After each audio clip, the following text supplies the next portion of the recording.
Bonjour à tous, Nicolas Gély, je suis directeur technique chez Virage Group et aujourd'hui j'aimerais vous parler un peu de ma vision sur la souveraineté.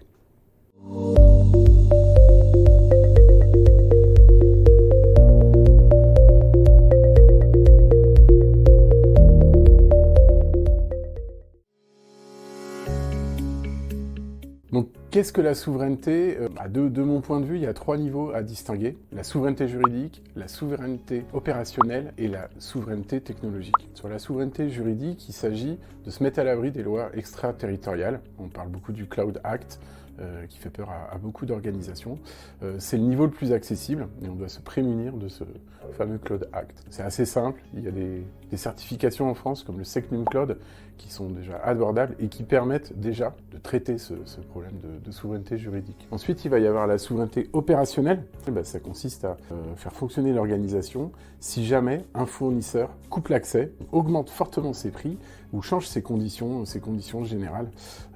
C'est un peu plus complexe, ça nécessite de la réversibilité, de pouvoir changer d'opérateur assez rapidement avec des formats, je dirais, ouverts, en tout cas compatibles entre différentes solutions, et puis tester, évoquer, se préparer à ces éventualités. Et donc le troisième point, c'est la souveraineté technologique. Là, c'est plus compliqué, parce qu'il s'agit de maîtriser la technologie, je dirais, de A à Z. Ça va être le code, mais ça va être le matériel, la CPU, les GPU, les systèmes d'exploitation, les modèles d'intelligence artificielle dorénavant. Ça, c'est très compliqué, c'est très dur, c'est très cher, et c'est, il faut l'avouer, rarement atteignable par une entreprise. Donc ça relève plutôt d'une stratégie, je dirais, presque étatique, donc française ou européenne. On parle parfois du 100% souverain. Bon, moi, j'y crois pas forcément. Je vais donner un exemple. On a comme fournisseur la société OVH Cloud qui a une offre souveraine. Pour autant, OVH utilise comme matériel des CPU, des GPU NVIDIA, très dépendants sur la partie technologique, sur un système d'exploitation dit souverain.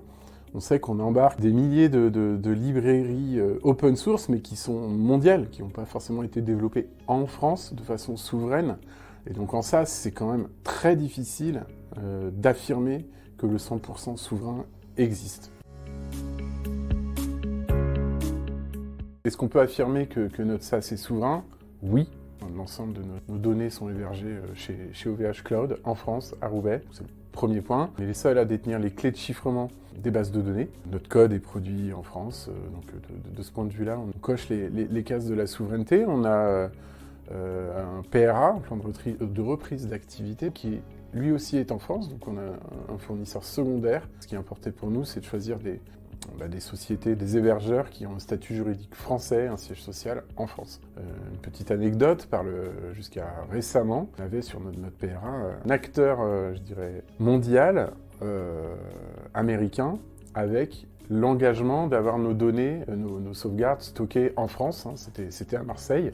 Pour autant, le statut juridique américain de cette entreprise nous a questionné, même si on pouvait avoir toutes les preuves de conscience sur le fait qu'on dispose des clés, que les données étaient bien en France, à Marseille. Pour autant, si on regarde le Cloud Act, prenez un risque. Et avec toutes les garde-fous que cette entreprise américaine nous fournissait, on a jugé quand même utile et nécessaire vis-à-vis de la souveraineté de changer d'opérateur et d'aller vers un second fournisseur français. À ce stade, on est plutôt, je dirais, à l'aise avec la souveraineté des données, de notre infrastructure. On a quand même un point qui nous reste à traiter, c'est sur la réversibilité. Faire en sorte qu'en cas de réversibilité, on met à disposition les données actuellement sur des formats qui sont plutôt des fichiers Excel ou des tables de données SQL Server. Donc un des enjeux pour nous, ça va être, pour finir cet aspect souveraineté, de mettre à disposition les données de nos clients sur des formats ouverts et dits souverains. Alors, s'agissant de la souveraineté du système d'information interne, des outils, des solutions qu'on utilise chez Virage Group pour travailler, pour éditer nos produits, le vendre, le marketer, et pour la partie RH. On est dans une autre logique. Il s'agit pour nous d'arbitrer entre le coût, les risques et la productivité de chacune des solutions. pour identifier les priorités en termes de souveraineté. Ça, c'est un point. De mon point de vue, une entreprise qui est souveraine sur le SaaS, mais qui n'a aucune souveraineté sur ses outils, ça peut poser un problème de crédibilité, et c'est pas quelque chose que je souhaite. Donc on entreprend une démarche qui consiste à cartographier l'ensemble des applications qui sont utilisées dans l'entreprise. Est-ce qu'elles sont souveraines? Est-ce qu'elles ne le sont pas? À quoi elles servent?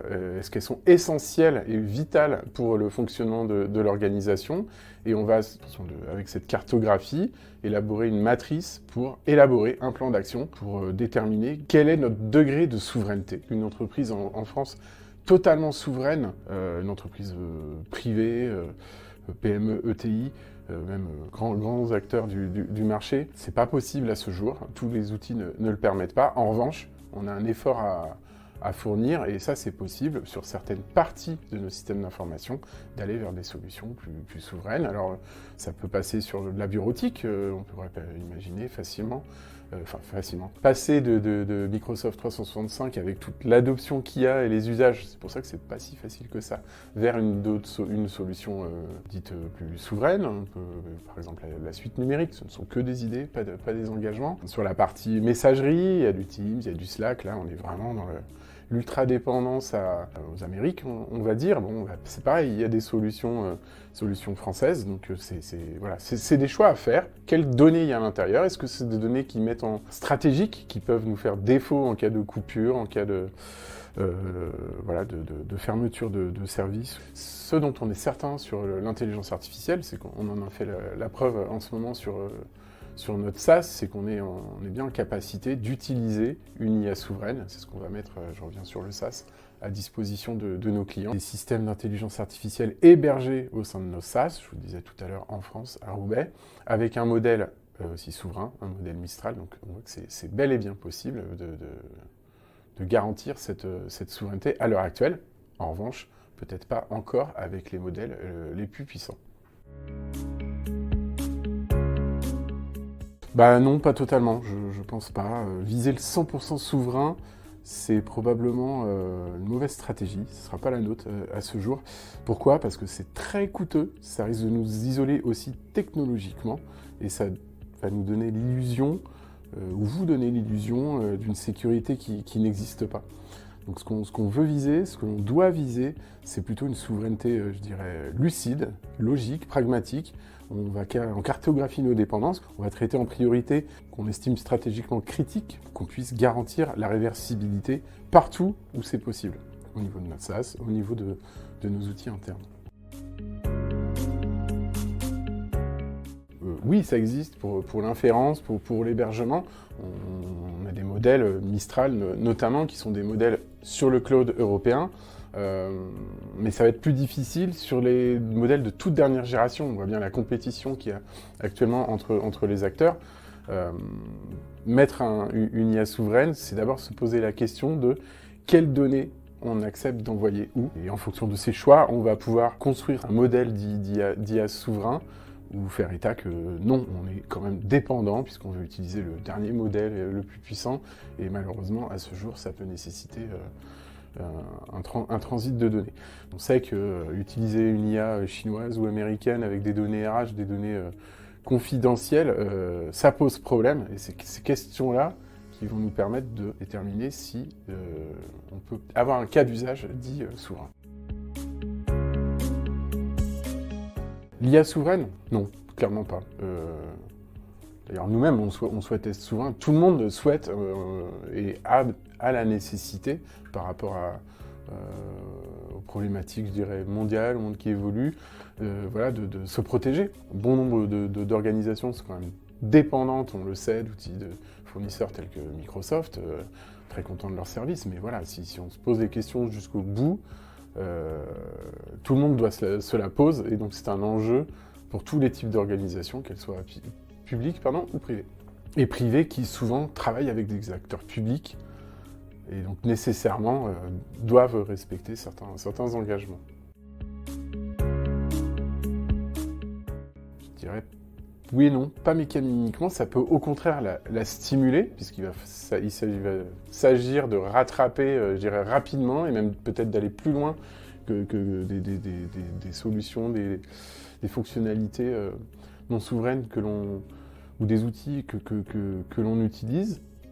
Donc, parfois oui, mais parfois non, parce qu'on peut bénéficier aussi de solutions je dirais, mondiales, dites innovantes, qui peuvent nous apporter beaucoup, et donc ça peut être aussi un frein. Voilà.